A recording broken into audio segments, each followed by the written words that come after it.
Hey everyone, this is Uniquely Cindy again. I wanted to stop and show you this cemetery.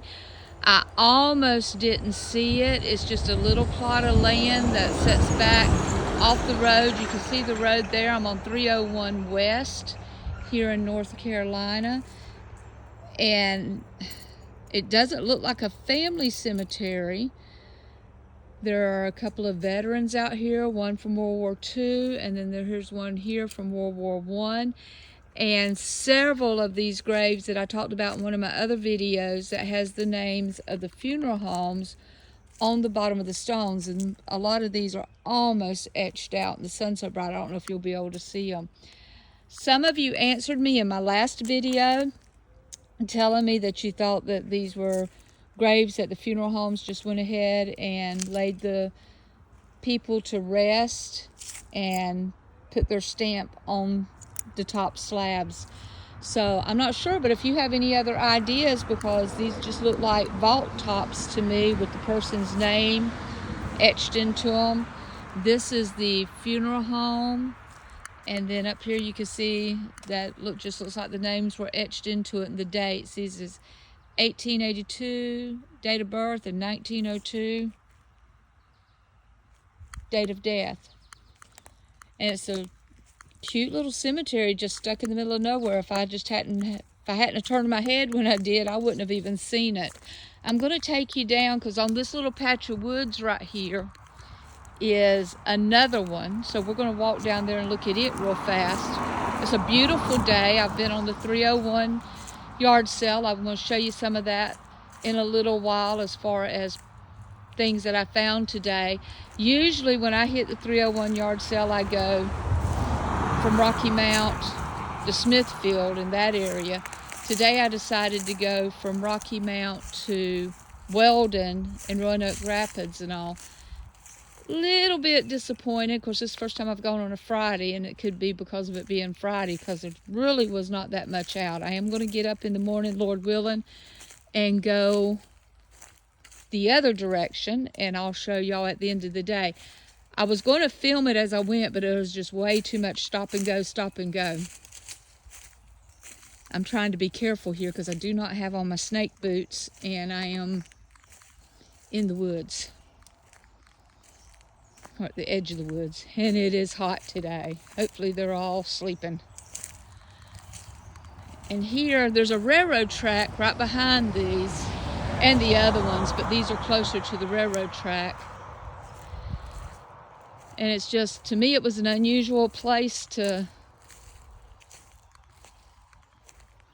just happen to see a cemetery. You can tell that it's not, the people don't maintain it because it hasn't been cut in a while. But there's one from 2001, so the graves are not extremely old right here. We're going to go in the back.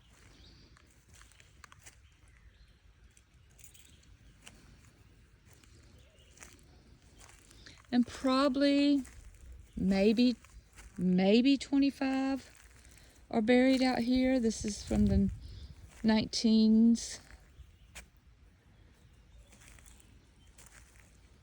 Here's 1869, and there's no known date of death on this one. There is a slab here, but the tomb just reads 1869 to 19 with nothing. There's a couple of slabs that's down in the ground. Doesn't look like anybody's been out here in a while. Watching out for poison ivy too. 1894, 1958. Now we're getting into the back part of the cemetery, and here is more of these vault tops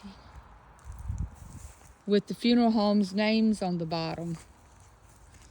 Some of y'all answered me, as I've already said in the last video, so if anybody else has got an idea of what the story is behind this type of a gravestone, I'd appreciate it. Here's 1887, 1982, World War I. And to all the veterans that are in these two cemeteries, thank you for your service, you and your family. Here's a reverend born 1900 and passed away. I'm sorry, in 1960, Reverend Reed.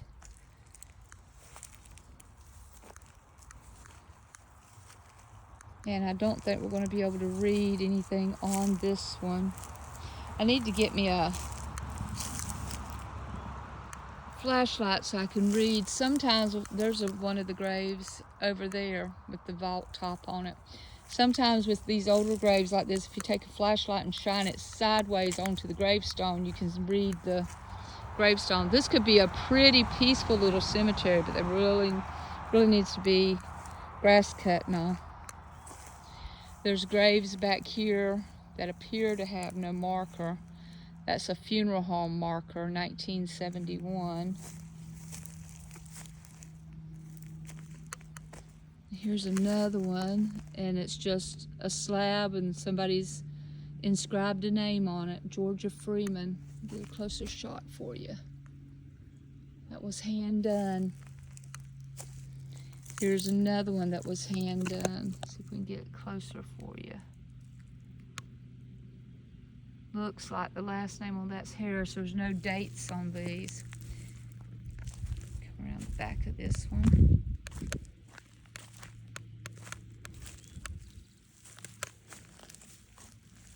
Here's another one, but there has been a slab laid on this one. 1910 and passed away in 1952. That's why I like doing these. I like to bring you along with me. I think it's interesting to find them. There's another one that's hand done. Enoch Owens. I'd love to know what the story is behind this cemetery. I am in Pleasant, I think it's called Pleasant Hills, North Carolina.